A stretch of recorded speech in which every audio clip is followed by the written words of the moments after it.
India 10 news bulletin లో ముందుగా headlines.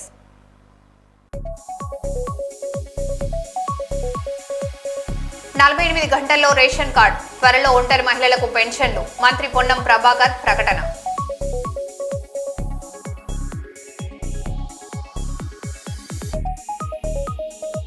విశాఖలో మత్స్యకారుల బోటు బొల్తా, 6 కోసం గాలింపు.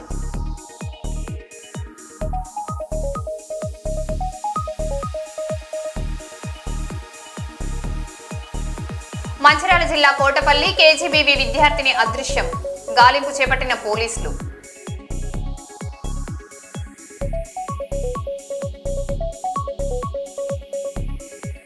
నూట 16 ఏళ్ల భక్తురాలు నవనితమ్మకు శ్రీవారి ప్రత్యేక వీఐపీ దర్శనం అనంతరం టీటీడీ ఈఓ ముద్దాడ రవిచంద్ర ఆమెను ఘనంగా సత్కరించి ఆశీర్వాదం పొందారు.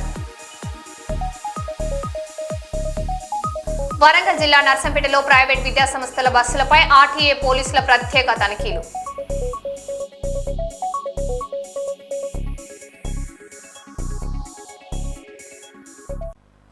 ఇక వివరాల్లోకి వెళ్తే, నాగూర్ కర్నూలు జిల్లాలో మొక్కజొన్న కొనుగోళ్లలో భారీ అవినీతి జరిగిందని బీఆర్ఎస్ నాయకులు ఆరోపించారు.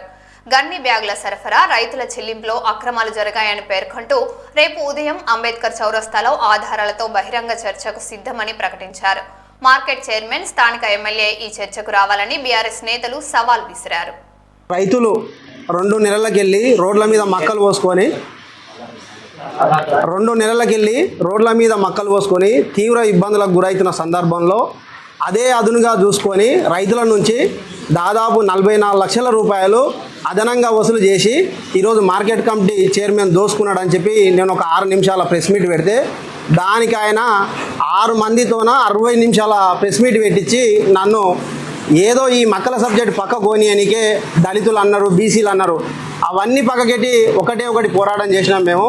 అయ్యా మార్కెట్ కమిటీ చైర్మన్ గారు, మీరు మాట్లాడుతూ నేను అన్న మాటకు నీ కౌంటర్ ఇచ్చే సందర్భంలో ఏమన్నామంటే, నేను ఏ ఒక్క రైతుతోనైనా 31 రూపాయ కంటే ఎక్కువ తీసుకుంటే నేను ముక్కు నేలకు రాస్తా అని అన్నావు కదా, మరి ముక్కు నేలకు రాయకుండా ఎందుకు తిరుగుతున్నావు, ఎందుకు తప్పించుకొని తిరుగుతున్నావు? ఈ రమణరావు సమాధానం చెప్పాలి. 10 రోజుల నుంచి నువ్వు ఎక్కడ పోతున్నావు? మేము రచ్చకట్ట కాడికి రా అంటే రచ్చకట్ట కాడికి రాలే, ఊర్లో ఎక్కడ రావాలి చెప్పంటే సమాధానం చెప్తలేవు. దీనికి తక్షణమే స్పందించి మార్కెట్ కమిటీ చైర్మన్ సమాధానం చెప్పాలి. ఎందుకంటే ఈరోజు మేము ఒక 10 మంది రైతులతోన వీడియోలు తీసినాం, ఫోన్పేలు కొట్టిన ఆధారాలు చూపించినాం, మీడియాకి ఇచ్చినాం, అదేవిధంగా కలెక్టరేట్ ఆఫీస్లో మేము ఫిర్యాదు కూడా చేసినాం. మరి దీని మీద నువ్వు సమాధానం ఎందుకు చెప్తలేవో ఆయన స్పందించాలి. అదేవిధంగా చూసుకుంటే ఇంకా ఎవరైతే రైతులు అన్నాడు ఇంతకుముందు, ఎవరైతే రైతులతో మేము మాట్లాడించిన సందర్భంలో ఆ రైతుల దగ్గరికి పోయి బెదిరిస్తున్నావు.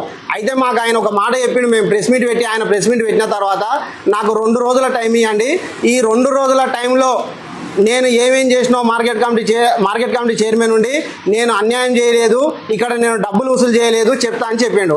నిజంగానే చెప్తాడేమో అని చెప్పి మేము 2 రోజులు కాదు 5 రోజులు అయినాం, 10 రోజులు అయినాం. ఈయన ఏం చేస్తున్నాడా అంటే ఇంటికి తిరిగి ఎవరెవరైతే వీడియోలు చేయించినామో వాళ్ళను బెదిరించే కార్యక్రమం పెట్టుకున్నాడు. మళ్ళీ వాళ్ళే వచ్చి మేము మాట్లాడింది తప్పయింది, మా మార్కెట్ కమిటీ చైర్మన్ మంచోడే, మేమే అదనంగా పైసలు ఇచ్చే ప్రయత్నం చేసినాం, అది మాదే తప్పు అని చెప్పి ఇదే రైతులతో మాట్లాడించే ప్రయత్నం ఈ 10 రోజులకి వెళ్ళి మార్కెట్ కమిటీ చైర్మన్ చేస్తున్నాడు. ఇది ఎంతవరకు కరెక్ట్ ఒకసారి ఆలోచన చేయండి. అదేవిధంగా మాకు సీఈఓ లెటర్ ఇచ్చిండు, అదనపు వసూళ్లకు మాకు ఎలాంటి సంబంధం లేదు, మా పేరు ఎక్కడ వాడుకోకండి అని చెప్పి ఇదే రమేష్ సారు పిఎస్సిఎస్సి చైర్మన్ మాకు లెటర్ ఇచ్చిండు. ఆ సార్ను బెదిరిస్తున్నావు, నాకు అడగకుండా నువ్వు లెటర్ ఎట్లు ఇస్తావు, నీ సంగతి చూస్తా, నువ్వు దొరకవా నాకు, నేను ఇంకా 5 ఏళ్ళు ఇక్కడనే ఉంటా, మా రాజేష్ రెడ్డి ఉన్న రోజులు నేను ఇదే పదవిలో ఉంటా అని చెప్పి ఈరోజు సీఈఓని బెదిరిస్తున్నావు. ఇది ఎంతవరకు కరెక్టు? ఈ రమణారావు గారు బెదిరింపులు, సెటిల్మెంట్లు ఇవే తప్ప ఆయన నిజంగానే పెద్ద ముద్దునూరు రైతుల మీద ప్రేమ ఉంటే పెద్ద ముద్దునూరు రైతులకు ఎందుకు ఈయన మేలు చేయలేదో నేను ఒక్కటే సూటిగా అడుగుతున్నా. ఎందుకంటే ఈరోజు ఇదే వనపట్ల గ్రామానికి చెందిన ఒక రైతు, ఎక్కడ బీజేపీ నాయకుడు ఎన్విఎస్ ప్రభాకర్ అక్కడ దాదాపు ఉప్పల్ ఎమ్మెల్యే అనుకుంటా, ఆయన ఈ మార్కెట్ కమిటీ చైర్మన్కు ఫోన్ చేసిండు. 720 బ్యాగులు వనపట్లకు చెందిన రైతు లారీ పంపించి 5,000 రూపాయలు మాత్రమే తీసుకొని ఆయన లారీని లోడ్ చేసినావు. మరి నీ సొంత పెద్ద ముద్దునూరులో నీ కాంగ్రెస్ పార్టీలో 30 సంవత్సరాలకు వెళ్ళి పనిచేస్తున్న అశోక్ రెడ్డితోన 220 బ్యాగులకు ఆయననే కుట్లేసుకున్నాడు, ఆయననే జోక్కున్నాడు, అమాలి ఖర్చులు సపరేటే ఇచ్చిండు. ఒక్క బ్యాగ్ ఎత్త నీకే 60 రూపాయలు తీసుకున్నావు. నీకు పెద్ద ముద్దునూరు ప్రజల మీద, పెద్ద ముద్దునూరు నీ కార్యకర్తల మీద ప్రేమ ఉంటే ఈరోజు 220 బ్యాగులకు 13,200 రూపాయలు ఎట్లా తీసుకుంటావో దీని మీద రమణరావు సమాధానం చెప్పాలి. ఈరోజు మీ కార్యకర్తలే, మీ పార్టీలో పనిచేసిన వాళ్ళే మాతోన మొరబెట్టుకుంటున్నారు. మమ్మల్ని గూసబెట్టిండు, ఖచ్చితంగా దీనిలో అన్యాయం జరిగింది, మాకు మీరు ఖచ్చితంగా గట్టిగా ప్రశ్నించండి అని చెప్పి ఈరోజు మీ కార్యకర్తలే చెప్తున్నారు. మాకు ఎందుకొరకు చెప్తున్నా అంటే సోదరారా, ఇంకొక మాట అన్నాడు ఆయన మాట్లాడుతూ ఏమన్నాడు అంటే, నేను ఇప్పుడు మేము మాట్లాడిన సందర్భంలో ఆయన చెప్తున్నాడు, ఊర్లో నన్ను ఎవరు ఏం చేయలేరు, ఇంకా 6 నెలలు 5 నెలలు అయితే నా మార్కెట్ కమిటీ చైర్మన్ పోతాయని వాళ్ళు చెప్తున్నారు. కానీ ఆల్రెడీ రాజేష్ రెడ్డి ఇంకా 3 ఏళ్ళు ఉంటాడు కదా, ఈ 3 ఏళ్ళు ఇట నేనే మార్కెట్ కమిటీ చైర్మన్. ఒకవేళ మార్కెట్ కమిటీ చైర్మన్ పోయినా కానీ నాకు ఇంతకంటే పెద్ద పోస్టే ఇస్తాడు. ఎమ్మెల్సీ దామోదర్ రెడ్డి చిన్న ముసలాయన అయిండు. కల్లూరు ఫోటోగ్రాఫర్ అసోసియేషన్ నాయకులు గత 13 సంవత్సరాలుగా మానవత్వాన్ని చాటుకున్నారు. కల్లూరులోని దాదాపు 70 మంది దివ్యాంగులకు ప్రతి నెల 200 రూపాయలు పింఛన్ ఇస్తున్నారు.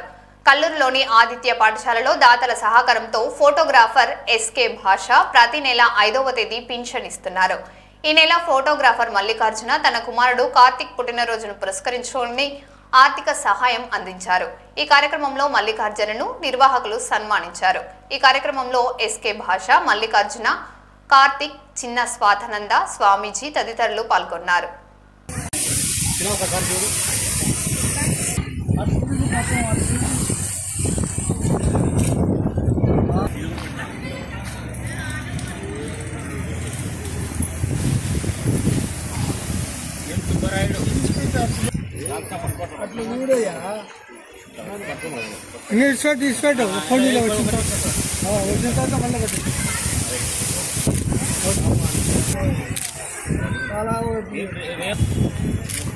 నాగయ్య చిలిడా అబ్దుల్ నబీ ఖాన్ బాషా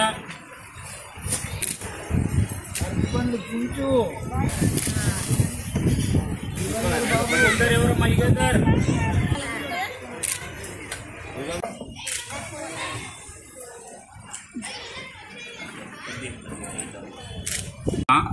మనకి ఈ నెల తమ వంతు సహకారం అందజేసినారు. 5,000 రూపాయలు వాళ్ళ కుటుంబ సభ్యులకి ఆరోగ్యాలతో ఇట్లనే డెవలప్ చేయాలని కోరుకుంటూ మనం సెలవు తీసుకుంటున్నాం. ఈ నెల 30వ తారీఖు ఉంది అతని అబ్బాయి బర్త్డే. అందరూ ఒకసారి హ్యాపీ బర్త్డే చెప్పండి. సహకారం అందించినారు, పండ్లు మరియు డబ్బులు కూడా. లేజర్ ల్యాబ్ వాళ్ళ బంధువులు కూడా, లేజర్ ల్యాబ్ వాళ్ళు కూడా 2,500 మనకి నెల సహకరించినారు. అమ్మి గారు మాట్లాడతారు, అన్నీ చెప్పండి.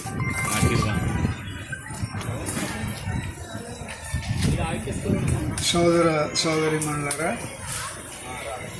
మన కల్లూరు గ్రామంలో వికలాంగులకు, శారీరక వికలాంగులకు అనేకమైనటువంటి సేవా కార్యక్రమాలు ఆ అబ్బాయి పుట్టినరోజు 30వ తారీఖు ఉంటుంది. అందరూ కూడా వారి యొక్క అనేక మంగళాశాసనాలు కలగాలని ఆశీర్వదిస్తున్నారు.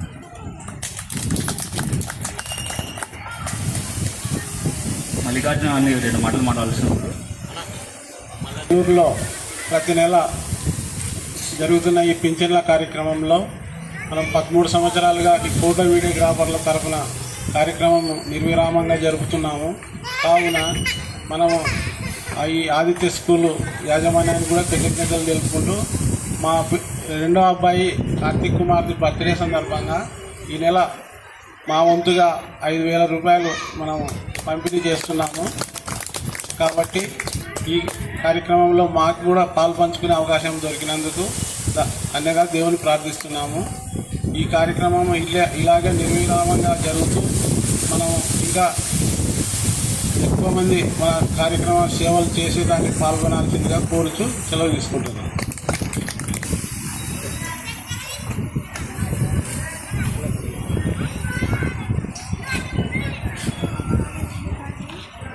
పెద్దపల్లి జిల్లా గోదావరిఖనిలో బాబు జగ్బీజవన్ రామ్ 40వ వర్ధంతి సందర్భంగా బీఆర్ఎస్ నాయకులు నివాళులర్పించారు. మాజీ ఎమ్మెల్యే కోరుకంటి చందర్ మాట్లాడుతూ మహానీయులు చూపిన మార్గంలో నడుస్తూ వారి ఆశయ సాధనకు యువత కృషి చేయాలని పిలుపునిచ్చారు. సమాజంలో సమానత్వం, సామాజిక న్యాయం కోసం బాబు జగజీవన్ రామ్ చేసిన సేవలను ఈ సందర్భంగా స్మరించారు.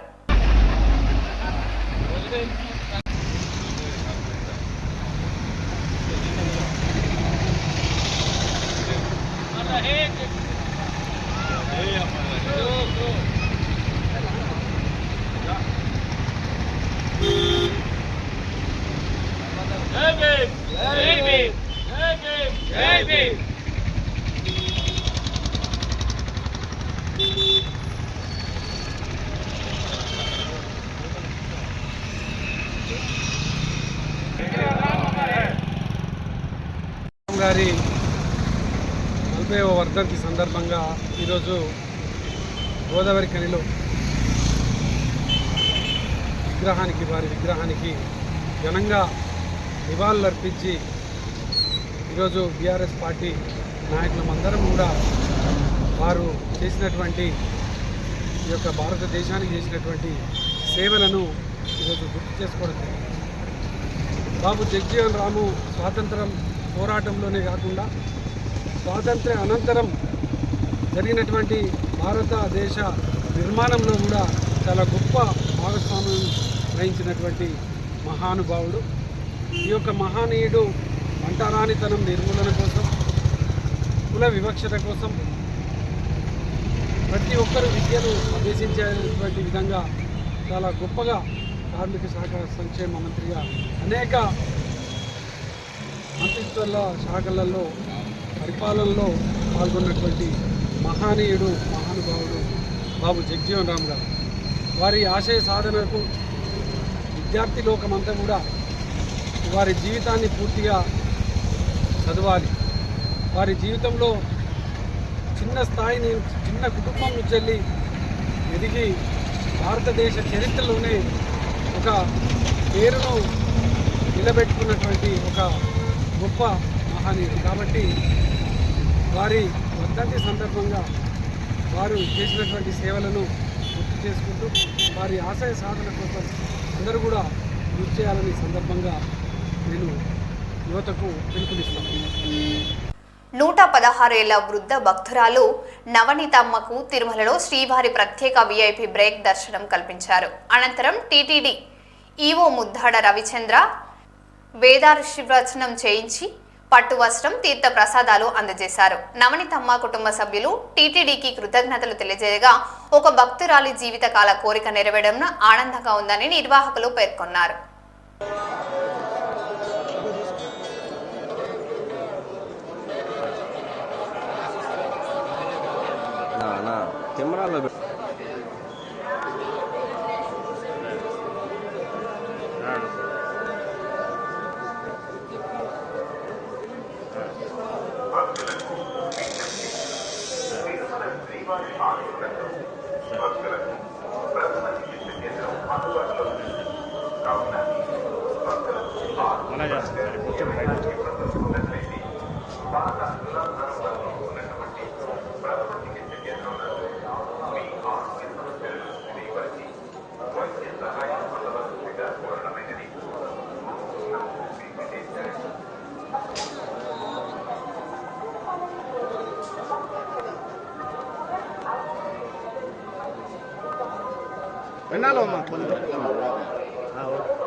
నమస్కారం పెన్ను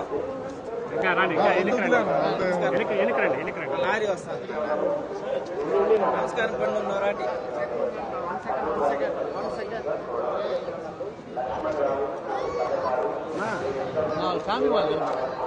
చట్టపరమైనటువంటి చర్యలు తీసుకోబడతాయి. ఓం నమో వెంకటేశాయ. ఆమె దగ్గర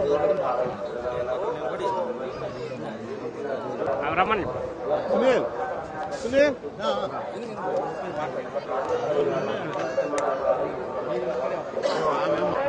ఫ్యామిలీ రమ్మని చెప్పిన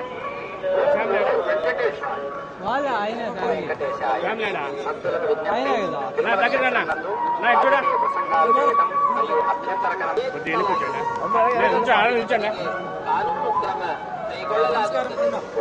నానా వద్దన్నా అవేం వద్దునా పట్టుకున్నా పాపమా నిల్చోండి అట్లా అందరూ నిల్చోండి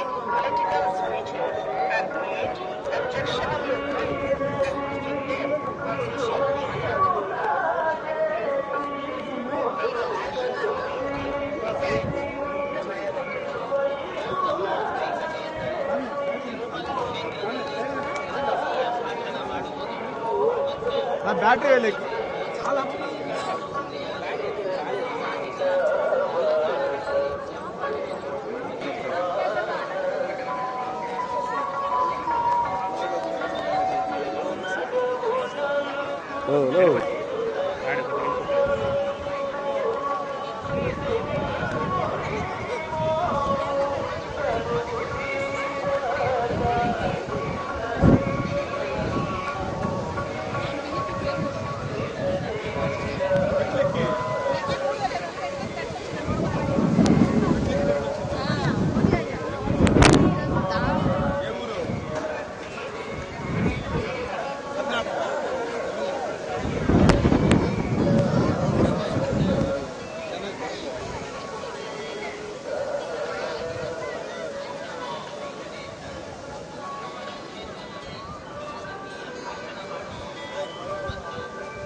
ప్రసన్న సార్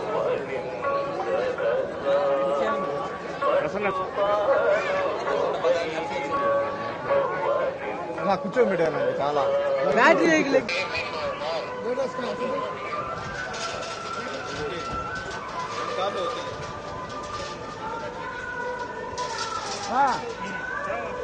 వీడియో వైరల్ చేస్తే చైర్మన్ సార్కి వెళ్ళిన దానికి చైర్మన్ సార్ మాకు వీఐపీ దర్శనం కల్పించి మాకు మా అమ్మమ్మని అందరినీ దర్శనం ఇచ్చారు. చైర్మన్ సార్కి కృపంగా దైవ కృపంగా మాకు వీఐపీ దర్శనం అయిందన్న చాలా సంతోషంగా ఉంది. మర్చిపోయిన రోజుగా గుర్తుపెట్టుకుంటాము. అందరికీ ధన్యవాదాలు. దేవస్థానం అందరికీ. పెద్దపల్లి జిల్లాలో సింగరేణి అధికారుల రిలే నిరాహారణ దీక్షలను జనసేన తెలంగాణ రాష్ట్ర ప్రచార కార్యదర్శి ఆర్కే సాగర్ సందర్శించారు. కోల్ మైన్స్ ఆఫీసర్స్ అసోసియేషన్ చేపట్టిన దీక్షలకు సంఘీభావం తెలిపిన ఆయన అధికారుల సమస్యలను ప్రభుత్వం యాజమాన్యం వెంటనే పరిష్కరించాలని డిమాండ్ చేశారు. సింగరేణి పరిరక్షణకు అధికారులు కార్మికుల సేవలు కీలకమని పేర్కొన్నారు.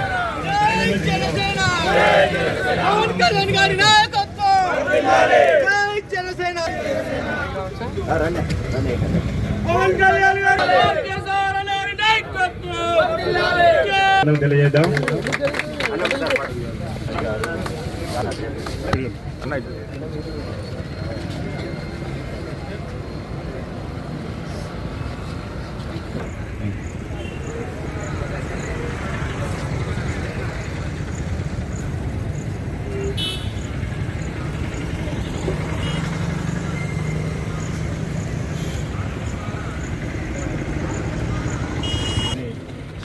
సంస్థ కోసం అహర్నిశలు కష్టపడే అధికారులు, అట్లాగే కార్మికులకు ఏ కష్టం వచ్చినా మేమున్నామంటూ ముందుండే అధికారులకు మరి సందర్భంగా మీరు ఏమి అధైర్యపడకండి, మీ వెనకాల నేనున్నానంటూ మన గోదావరి కని ముద్దు బిడ్డ హీరో కాదు, మీ కష్టాలు తీర్చడానికి నేను ముందున్నానంటూ ఈరోజు సంఘీభావం తెలవడానికి వచ్చిన మన అన్న పెద్దన్న మన సాగరన్నకు ధన్యవాదాలు తెలియజేస్తూ మన అధికారులకు పిఆర్పి చెల్లిస్తారు, పెర్ఫార్మెన్స్ రిలేటెడ్ పే. గత 2 సంవత్సరాలుగా సిద్ధంగా ఉన్నది అక్కడ. జై జనసేన, జై జనసేన, జై జనసేన.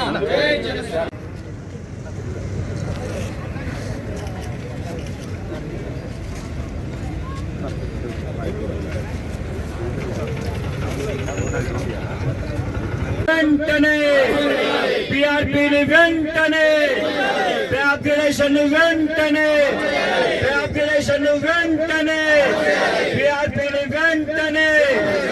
సింగరేణి అధికారుల న్యాయమైన కోరికలు వెంటనే. జై శ్రీమాయ్, జై శ్రీమాయ్, జై సింగరేణి. ఫోటోకి రాని అన్న విశ్వన్న ఫోటోకి రాని లిస్ట్ ఇస్తాను. పాత్రికేయ మిత్రులకి మనస్ఫూర్తిగా నమస్కారాలు. ఏదైతే సింగరేణి అధికారులు ఇక్కడ 7వ రోజుకు చేరిన రిలే నిరాహార దీక్ష వాళ్ళ హక్కుల కోసం, వాళ్ళ డిమాండ్ల కోసం పోరాడుతున్నారు. వాళ్ళకి సంఘీభావం తెలపడానికే కాదు, వాళ్ళ తరపున మద్దతుగా పోరాడడానికి జనసేన తరపున నేను వచ్చాను. ఎందుకంటే ఉద్యమ టైంలో, తెలంగాణ ఉద్యమ టైంలో సింగరేణి ఉద్యోగుల పాత్ర, సింగరేణి అధికారుల పాత్ర మరవలేంది మీ అందరికీ తెలుసు. ఎందుకంటే నెల రోజుల పైగా సమ్మె, అంతేకాకుండా ఒకరోజు వేతనం చెల్లించి ఉద్యమం తారాస్థాయికి చేరడానికి ప్రథమ పాత్ర పోషించిన ఘనత సింగరేణి ఉద్యోగులది మాత్రమే అని సగర్వంగా తెలియజేస్తున్నాను. అయినా సింగరేణి ఉద్యోగుల్ని, అధికారులను ఇలా రోడ్డు మీద నిలబెట్టి సమ్మెలు చేయించే దిశగా చేస్తున్న ప్రభుత్వాలు ఒక్కసారి పునరాలోచించుకోవాలి. వాళ్ళు అడిగిన డిమాండ్లు చాలా simple. PRP and pay upgradation, ఇవి చాలా సింపుల్. ఇవి ఆల్రెడీ డిమాండ్స్ 2017లో నుంచి ఇప్పటి వరకు పే అప్గ్రేడేషన్ కాలేదు. 2023 నుంచి పిఆర్పి అమలు కాలేదు. అంటే వీళ్ళకి ఏంటంటే వీళ్ళు అడగలే అనుకుంటున్నారా, వీళ్ళ తరపున ఎవరు లేరు అనుకుంటున్నారా తెలియదు. కానీ ప్రభుత్వాలు ఇంత నిర్లక్ష్యం గురి చేయకూడదు. ఎందుకంటే అధికారులు కార్మికుల సేఫ్టీ గురించి, కార్మికుల అండ గురించి, కార్మికుల దాని గురించి అహర్నిశలు శ్రమిస్తారు. అలాగే కార్మికుల వేతనాలు ఈ జూలై మాసంలో 12th వేజ్ బోర్డు, 12వ వేజ్ బోర్డు వాళ్ళకి రావాలి. దాని గురించి ఒక కమిటీ లేదు. కారుణ్య నియామకాలు, దాని గురించి అసలు ఊసే లేదు. అంతేకాదు స్వంతింటి కళ, ఇప్పుడు ప్రభుత్వం ఏర్పాటు చేసేటప్పుడు ఉద్యమ సమయంలో పక్కా కార్మికుడికి, సింగరేణి కార్మికులకి స్వంతింటి కళ అన్నారు. 1,20,000 మంది ఉన్న కార్మికుల సంఖ్య 40,000 మందికి చేరింది. ఇప్పుడున్న సిచ్యువేషన్లో ఆ 40,000 మంది కూడా సొంతింటి కల సహకారం లేదు. ఒక రిటైర్డ్ ఉద్యోగ పరిస్థితి ఎలా ఉందంటే సింగరేణి కార్మికుల్లో అనారోగ్యంతో, ఎప్పుడు అంటే బొగ్గు పీల్చి అండర్గ్రౌండ్లో పనిచేసి ఒళ్ళు హూనం చేసుకున్న రిటైర్డ్ కార్మికుడి పరిస్థితి ఎంత అధ్వానంగా ఉంటుందంటే సరి అయిన వైద్య స్వైపాదం కూడా అందించట్లేదు. ఇది ఎన్నిసార్లు చెప్తారు వాళ్ళు? అంటే ఆత్మాభిమానం ఉంది కాబట్టి చంపుకొని వదిలేసుకున్నారు. కానీ అది మీరు ఆలోచించాలి, ప్రభుత్వం ఆలోచించాలి, మీన్స్ గవర్నమెంట్తో పాటు సంస్థ కూడా ఆలోచించాలి. ఎంత కష్టం పడుతున్నారో మీకు తప్ప ఇంకెవరు తెలియదు.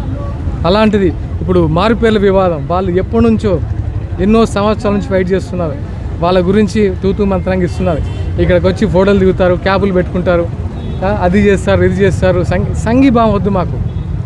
మేము చెప్తున్నాం కదా, మేము ఇక్కడ పుట్టి పెరిగిన వాళ్ళం. మా ప్రతి బొగ్గు పేరులో మా గుండె చప్పుడు ఉంటుంది, ప్రతి హెల్మెట్లో మా పోరాటం ఉంటుంది, మా బ్యాటరీ లైట్లో మా శ్వాస ఉంటుంది. అంటే మాకు ఒక ఎమోషన్ సింగరేణి అనేది. ఇంతమంది సింగరేణి అధికారుల తరపున ఒక తమ్ముడిగా వీళ్ళ కోసం నేను వచ్చాను. ఒక జనసేన నాయకుడిగా కంటే ఒక తమ్ముడిగా వీళ్ళకి వచ్చి మద్దతు తెలుస్తున్నాను. దయచేసి వాళ్ళ డిమాండ్లు పరిష్కరించి, వాళ్ళ డిమాండ్లు ఏమున్నాయి, చాలా చిన్న డిమాండ్లు అవి, అది లాజికల్గా ఉన్నాయి, పెద్ద పెద్ద గొంతమ్మ కోరికలు కావే. వాళ్ళ డిమాండ్ పరిష్కరించి ప్రభుత్వాన్ని నిలబెట్టుకోవాల్సిందిగా కోరుతున్నాను. ఎందుకంటే సింగరేణి గడ్డ ఎలాంటిదంటే ఉద్యమాలు పురుడు పోసుకోవాలన్నా, గవర్నమెంట్లు ఫామ్ అవ్వాలన్నా, గవర్నమెంట్ పడిపోవాలన్నా, తలకిందులు అవ్వాలన్నా ఇక్కడ నుంచే స్టార్ట్ ఉంది. అంత ఆయుపట్టున్న ప్రాంతం, అంత రెవల్యూషనరీ గడ్డ ఇది. అలాంటి గడ్డలో మీరు నిర్లక్ష్యం వద్దని మరొకసారి తెలియజేస్తున్నాను. రానున్న రోజుల్లో వీళ్ళకి అండగా అండ్ పవన్ కళ్యాణ్ గారికి ఈ ఏదైతే ఇక్కడ వీళ్ళ డిమాండ్స్ కానీ వీళ్ళకున్న ఇబ్బందులు కానీ తెలియజేస్తారని మనస్ఫూర్తిగా నేను తెలియజేస్తున్నాను. వీళ్ళకెప్పుడు సింగరేణి కార్మికుడి గురించి అండగా ఉండడానికి ఒక సింగరేణి బిడ్డగా నేను ఎప్పుడు ఉంటాను. ఎందుకంటే అండగా కంటే అది నా బాధ్యత. ఏదో నా వచ్చి ఇక్కడ ఫోటోలు దిగడానికో మాట్లాడడానికో రాలేదు. అదే నేను అలా కష్టం చూసినవాడిని. నేను రోజు ఒక అండర్గ్రౌండ్లో ఒక కార్మికుడికి వెళ్తే ఇంట్లో వాళ్ళు ఎంత మనోవేదనకు గురవుతాడు, వస్తాడా తిరిగి రాడా అని పూజలు చేసుకుంటూ ఇంట్లో వాళ్ళు గడిపిన కుటుంబాలను చూశాను. అండర్గ్రౌండ్లో చనిపోయిన అధికారులను చూశాను, కార్మికులను చూశాను. ఎన్నో సంవత్సరాలు, ఒక 25 సంవత్సరాలుగా ఆ ఎమోషన్ తెలుసు, గడ్డకున్న ప్రాముఖ్యత తెలుసు. సింగరేణి కార్మికుడిని నేను ఎలా పోలుస్తానంటే భారతదేశంలో ఒక జవాను అంటే దేశం కోసం రక్షించే జవాన్ని ఎలా పోలుస్తానో వెలుతురు అందించడం కోసం దేశానికి చీకట్లో అంటే తన ప్రాణత్యాగానికైనా సిద్ధపడి లోపలికి వెళ్ళి వస్తూ ఉంటారు. అలాంటి వాళ్ళని మీరు నిర్లక్ష్యం చేయొద్దు. దయచేసి ప్రభుత్వాలు గమనించాలి. ఎందుకంటే వాళ్ళ డిమాండ్లు అంగీకరించేంత వరకు వాళ్ళు పోరాడుతూనే ఉంటారు. ఇప్పటి వరకు ఇది నామమాత్రం అనుకోవద్దు. 13వ తారీఖు నుంచి వాళ్ళు పెన్ డౌన్ చేయబోతున్నారు. అంత దూరం తీసుకురావద్దు. ఇది దయచేసి మీడియా మిత్రులకు చెప్తున్నా. మీరు అందరూ కార్మిక క్షేత్రంలో పెరిగిన వాళ్ళు కాబట్టి ఈ న్యూస్ని కొంచెం అధికారులకు కానీ అంటే సెంట్రల్ వరకు తీసుకెళ్ళలాగా మీరు కొంచెం ఆ బాధ్యత మీకుంది. ఆ బాధ్యతను మీరు నిలబెట్టాలని మనస్ఫూర్తిగా కోరుకుంటున్నాను. మీ అందరికీ మరొకసారి ధన్యవాదాలు. మరో బులెటిన్లో మళ్ళీ కలుద్దాం. Stay tune.